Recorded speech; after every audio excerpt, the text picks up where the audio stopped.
Welcome to the Elevated Woman's Podcast, your guide to optimal health and confidence. I'm Dr. Ade Akindipe, family nurse practitioner and women's health coach. I help women in midlife reset their bodies and reclaim their confidence. So this is the place where real talk meets real solutions.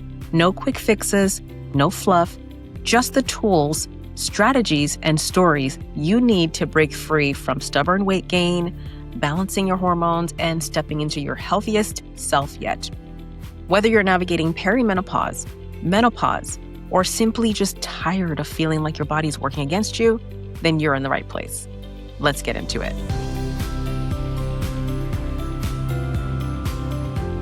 Okay, so today I want to talk to you about a woman that I had the pleasure of seeing in clinic today. She walked in almost 300 pounds and she looked at me with this mixture of hope and exhaustion. She said what a lot of women come to me saying, they've been trying to get in. Well, for one thing, she's been trying to get in for months. And when she sat down, she started to tell me her story. She had seen a nutritionist. She had been to her doctor.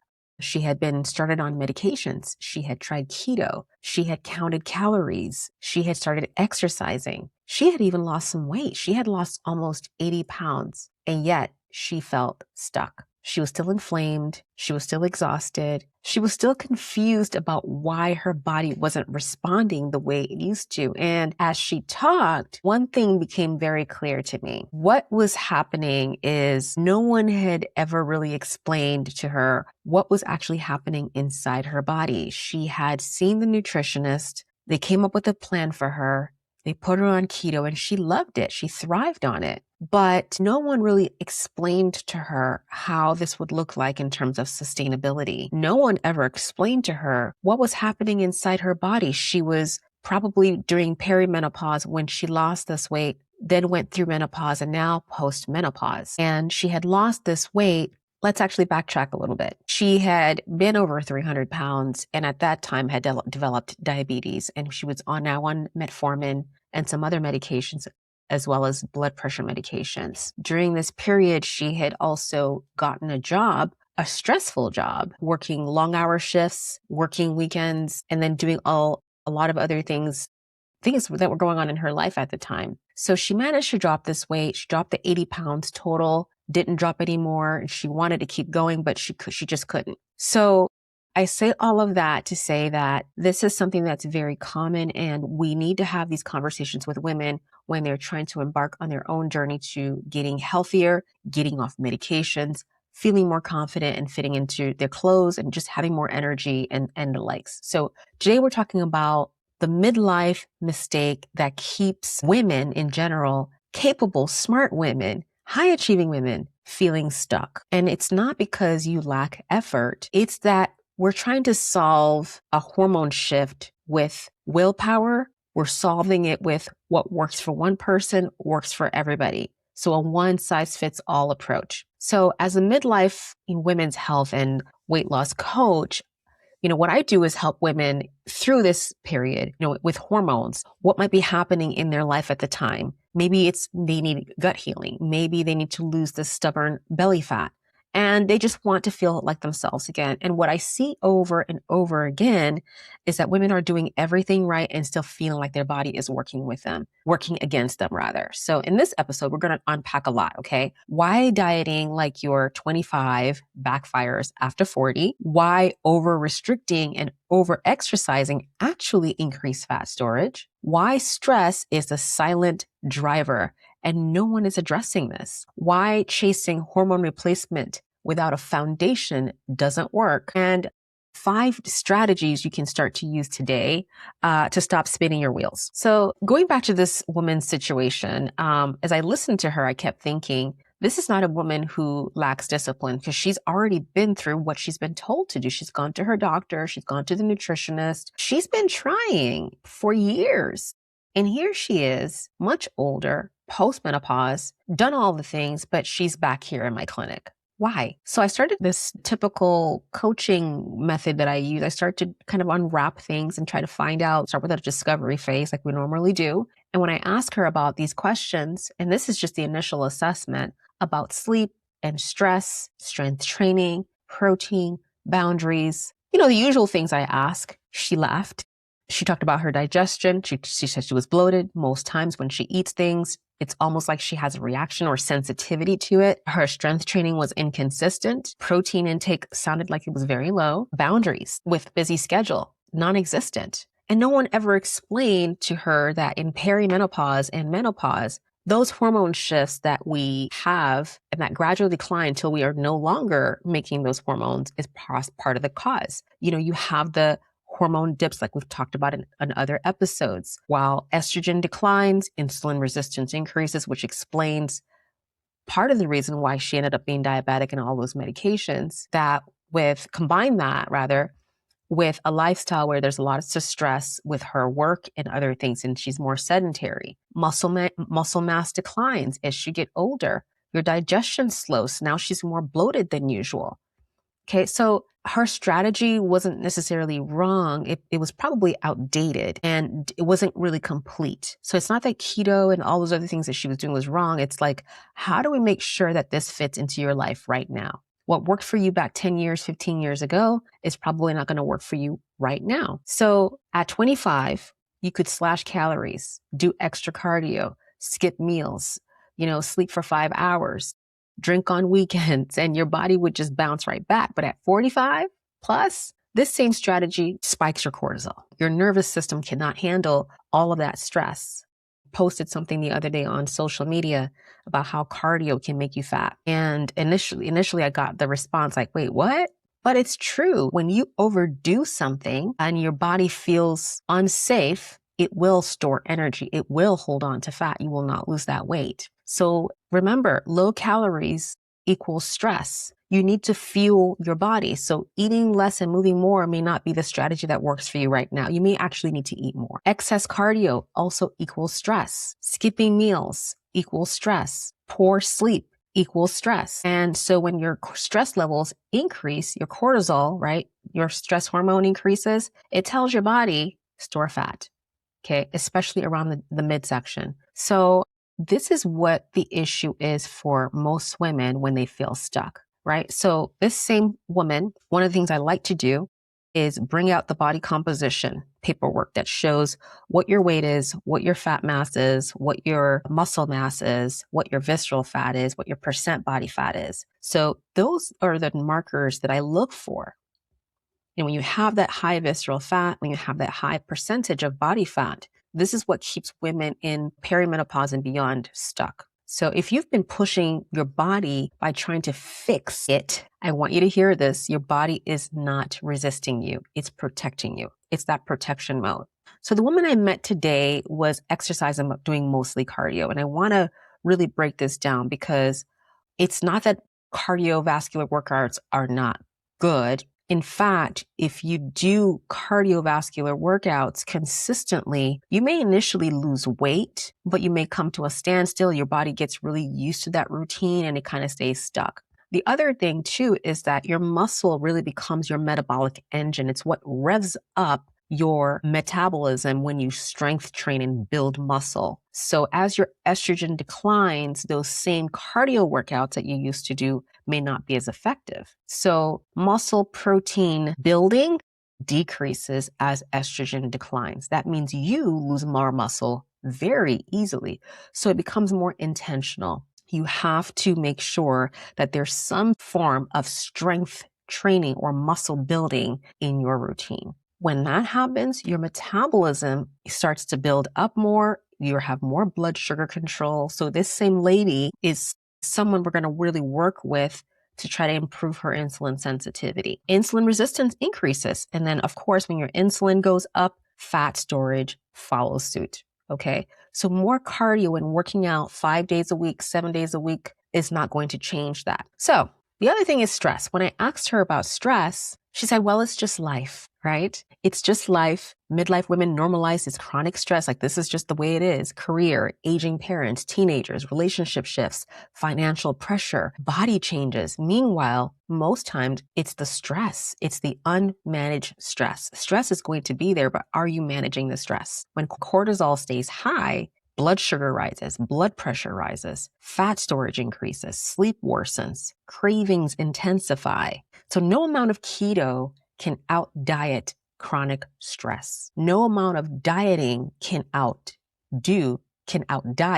chronic stress. So with the functional medicine approach to healing the body, and as I look at weight loss as a side effect of that, we want to make sure that your nervous system is protected, like your nervous system feels safe enough, right? When the body is not safe, it prioritizes safety. So hormone replacement, let's talk about it. Hormone replacement is one of the biggest game changer for women. It's amazing. When women go through these hormonal shifts and they qualify for hormone replacement, which is essentially we're giving you some of the hormones back to kind of fix the underlying problem of perimenopause. It's a more natural approach. If you get estradiol, progesterone, or testosterone replaced, then it can be a way to help reduce the belly fat, because we find that once you lose these hormones, it is almost simultaneously belly fat. If you don't have the lifestyle and the nutrition and all that to support their hormone loss,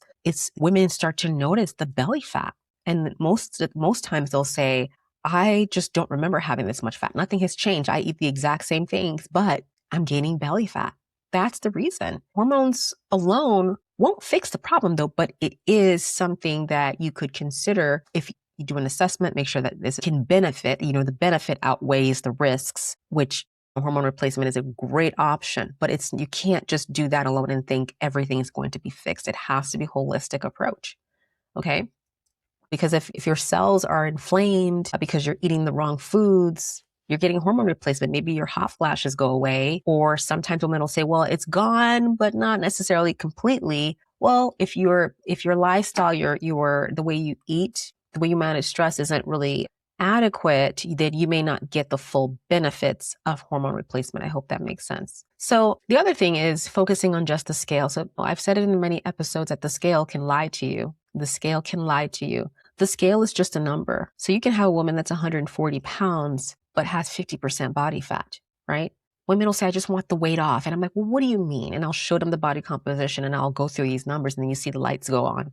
The weight is a symptom. The weight is a symptom. Midlife weight gain is often, the visible sign of insulin resistance, muscle loss, chronic stress, poor sleep, gut dysfunction. So if you only chase the number on that scale, you're missing the deeper story. Simple. When we focus on metabolic health, weight becomes the side effect of that. So instead of another checklist of proteins and workouts and meal plans, I want you to rediscover yourself, because the women who stay stuck, they're not lazy. They're disconnected from the data. And I've talked about data in a separate episode where you need to understand your own data before you start making any change. So it's not that you shouldn't audit, but you got to get honest about where you are right now so that you know where you need to go. So the first thing I want you to do when it comes to strategies is, if you want to go this yourself, do a 7-day audit, just a 7-day honest audit, not a food log,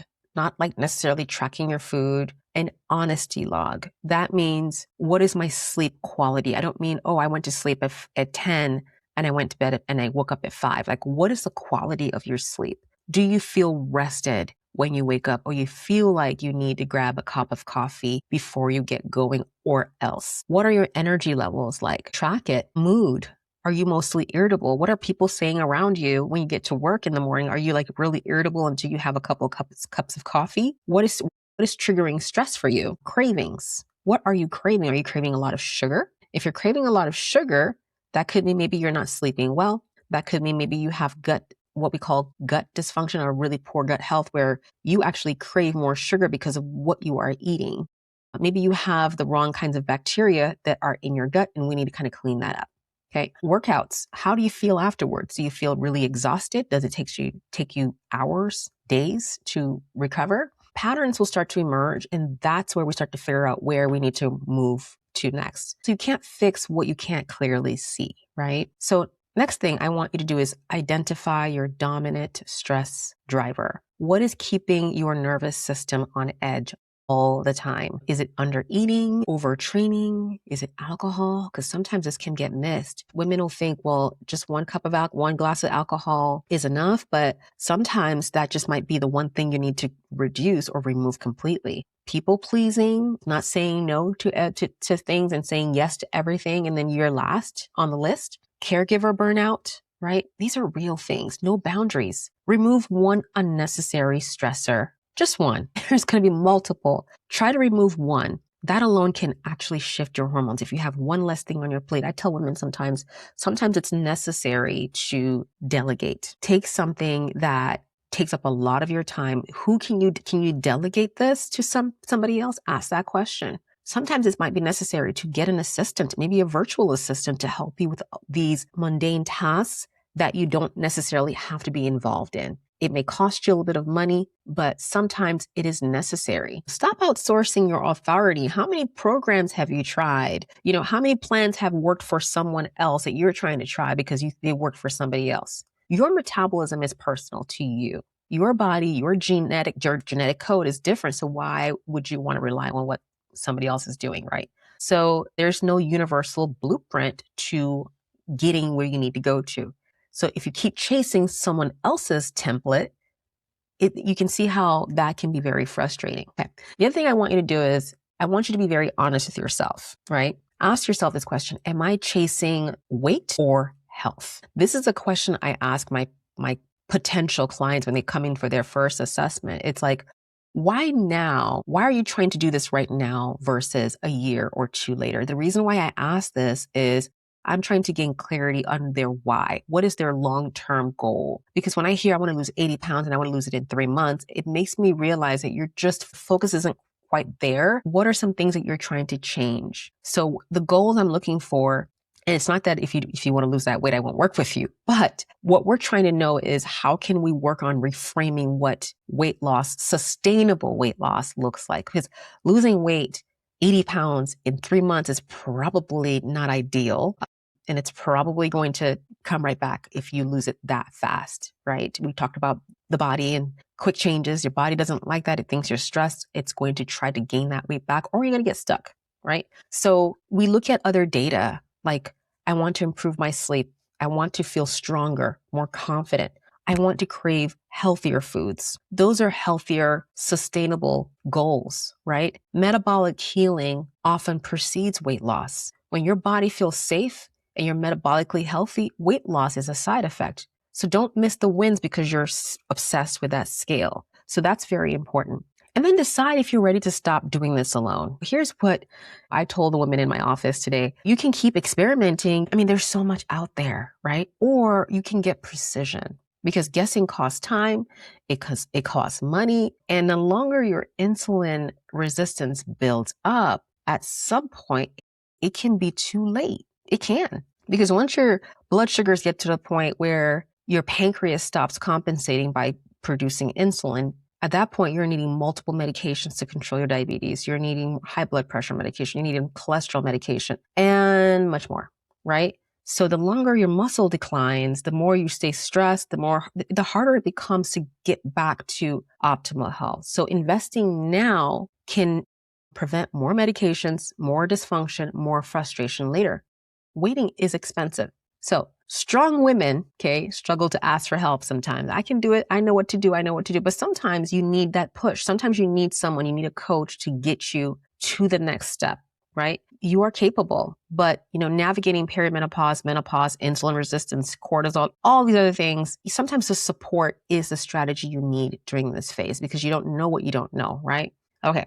So today we talked about why the 25-year-old playbook fails women after 40, why over restriction and over exercising backfires, why stress is a silent driver of midlife weight gain, why hormone therapy alone isn't the answer, and how to start reconnecting with your own physiology. So I want you to, if you're listening to this right now and it's starting to resonate with you, I've been trying everything, it's not working. I've done this, I've done that, I'm stuck. You heard the story of the woman I talked about today. I want you to go ahead and book a personalized wellness assessment. We look at everything: your hormones, your metabolism, your stress load, your gut, your muscle mass, your full picture, because guessing costs more in the long run, and you deserve a plan built for your body in this season of life. And make sure you're following us for more midlife hormone, metabolism, and gut health education, okay? If this episode helped you, send it to another midlife woman who needs this today.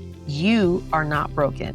When you stop fighting your body and start understanding it, everything changes. Okay, I'll see you in the next episode. Stay elevated. Thank you for tuning in to the Elevated Women's Podcast. If today's episode resonates with you, don't keep it to yourself. Share it with a friend who needs this conversation too. And if you're ready to stop guessing and start thriving, head over to our website. It's listed in the show notes to learn more about our Elevated Women's coaching program. That's where we take these conversations deeper and create a more personalized plan for your hormones, your weight, energy, and more. Check out our show notes.